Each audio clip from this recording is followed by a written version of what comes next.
आज आपण प्रचारादरम्यान या ठिकाणी आलोय। मलबारिल मध्ये हॉट सीट असे समजले जाणारे प्रभाग क्रमांक 215 हे आपल्या सोबत आहेत। अपक्ष उमेदवार आहेत सो अरुणा वाघ आणि यांची निशाणी आहे नारळ। आपण यांच्याशी चर्चा करूया। आपल्या समोर या ठिकाणी मोठमोठ्या राजकीय पक्षाचे उमेदवार आहेत। आपल्याला त्यांचं आव्हान वाटते का किंवा भीती वाटते का? नाही नाही, असं काही आव्हान वाटत नाही. कारण की मी इकडचे स्थानिक आहे आणि इकडचे स्थानिक लोकांनाही कळलं आहे की मोठमोठे जे पक्षाचे लोक आहे ते फक्त आमचा वापर करून घेत आहे आणि स्वतःचं काम करून घेत आहे। बाकी जेव्हा लोकांना काम लागतंय तेव्हा कोणताही पक्ष समोर येत नाही।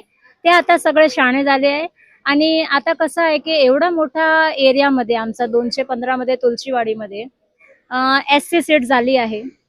मग त्याच्यामध्ये एवढे कार्यकर्ता जे 20-25 वर्षापासून ज्यांच्या बरोबर आहे त्यांना तिकीट न देता बाहेरचे लोक येऊन इथे उमेदवारीची तिकीट घेतली आहे आणि सगळेच नाराज आहे आणि लोक शाणे झाले आहे। त्या लोकांना कधी काय करायचं आहे ते आता कळणार। कारण की कसं आहे की गेल्या 15 वर्षापासून 10 वर्षापासून कोणी कुणाला न्याय दिलेला नाही आहे आणि हे लोक 5 वर्षानंतर परत तोंड दाखवणार। पण मी इकडची स्थानिक आहे, लोक कधीही मला येऊन भेटू शकतात आणि पुढचं मला कसं काम करायचं आहे ते सगळे आपण तयारी ठेवलेली आहे आणि लोक इथे जागृत आहे।